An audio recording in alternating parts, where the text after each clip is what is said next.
భీష్ముని తండ్రి శంతనుడికి గంగాదేవి వల్ల శాపం లభించిందా? అసలు శంతనుడికి శాపం ఎవరిచ్చారు? గంగాదేవి భీష్ముణ్ణి చిన్నప్పుడు తనతో తీసుకెళ్ళింది. అయితే భీష్ముడు మళ్ళీ శంతనుడి దగ్గరికి ఎప్పుడొచ్చాడో వీటన్నిటికీ సంబంధించిన కథ మనం ఈ వీడియోలో చూద్దాం. మహాభీషుడు అనే రాజు ఉండేవాడు. అతను అశ్వమేధ యాగాలు చేసి స్వర్గాన్ని పొందాడు. ఒకరోజు అతడు దేవతలతో కలిసి బ్రహ్మ దగ్గరికి వెళ్ళాడు. అదే సమయంలో అక్కడికి గంగాదేవి వచ్చింది. అప్పుడు గాలికి గంగాదేవి యొక్క కొంగు జారిపోతుంది. ఆ సమయంలో మహాభీషుడు కన్నార్పకుండా గంగాదేవిని చూస్తాడు. దానికి కోపించిన బ్రహ్మ, నీవు మళ్ళీ మనుష్యునిగా జన్మిస్తావు అని శపిస్తాడు. మరియు ఎవరి వల్ల అయితే నువ్వు శపించబడ్డావో ఆ గంగాదేవియే నీకు భార్యగా అవుతుంది అని చెప్పడం జరుగుతుంది. సో ఈ విధంగా ఆ మహాభీషుడే శంతనుడిగా జన్మిస్తాడు. అదేవిధంగా శంతనుడికి మరియు గంగాదేవికి పెళ్లి అవుతుంది.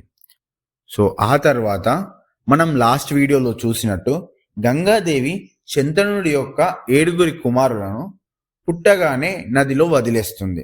మరియు 8వ కుమారుడు అంటే భీష్ముడు పుట్టిన తర్వాత శంతనుడు ఆపడంతో ఆ గంగాదేవి ఆ కుమారుడిని చంపకుండా తనతో పాటు తీసుకెళ్తుంది. అయితే ఒకసారి శంతనుడు తన రథం మీద గంగా నది తీరాన వెళ్తాడు. అప్పుడు ఆ గంగా నది యొక్క ప్రవాహం ఎప్పటిలాగా కాకుండా తక్కువగా ప్రవహిస్తుంది. అసలు ఏం జరిగింది అని తెలుసుకోవాలని శంతనుడు అటు ఇటు చూస్తాడు. అక్కడ ఒక యువకుడు తన యొక్క బాణాలతోటి గోడని నిర్మించి ఆ నది ప్రవాహాన్ని ఆపేస్తాడు. దీన్ని చూసి శంతనుడు ఆశ్చర్యపోతాడు. అప్పుడు ఆ యువకుడు శంతనుడిని చూసి అక్కడే అంతర్ధానం అవుతాడు. అప్పుడు శంతనుడికి పూర్వం జరిగినదంతా గుర్తొచ్చి గంగాదేవితో నీవు నా కుమారుణ్ణి చూపించు అని అడుగుతాడు. అప్పుడు గంగాదేవి తన ఇచ్చిన మాట ప్రకారంగా అక్కడ ప్రత్యక్షమై తనతో పాటు ఒక యువకుడిని తీసుకొని వస్తుంది. మరియు శంతనుడితో, ఇదిగో ఇతడే నీ కొడుకు. ఇతడు వశిష్ఠుని దగ్గర అన్ని వేదాలను నేర్చుకున్నాడు. మరియు దేవతలు సైతం ఓడింపరాని పరశురాముని దగ్గర అస్త్రవిద్యలని నేర్చుకున్నాడు అని చెప్తుంది. ఇదంతా చెప్పిన తర్వాత గంగాదేవి దేవవ్రతుణ్ణి శంతనుడి దగ్గర అప్పగించి అక్కడే అంతర్ధానం అవుతుంది. ఆ తర్వాత శంతనుడు దేవవ్రతుణ్ణి తీసుకొని తన యొక్క రథం మీద హస్తినాపురం నగరానికి వెళ్తారు. మరియు దేవవ్రతుణ్ణి ఆ హస్తినాపుర సింహాసనానికి యువరాజుగా అభిషేకిస్తాడు.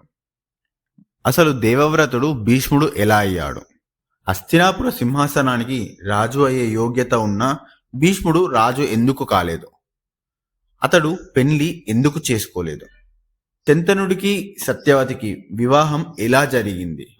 వీటన్నిటికీ సమాధానం కావాలంటే పార్ట్ 3 అని కామెంట్ చేయండి. ఈ వీడియో మీకు నచ్చినట్టయితే మరియు మహాభారతానికి సంబంధించిన ఇంకా ఇంట్రెస్టింగ్ వీడియోస్ మీకు కావాలనుకుంటే ఈ వీడియోని లైక్ చేసి మన ఛానల్ని సబ్స్క్రైబ్ చేసుకోండి. Thank you.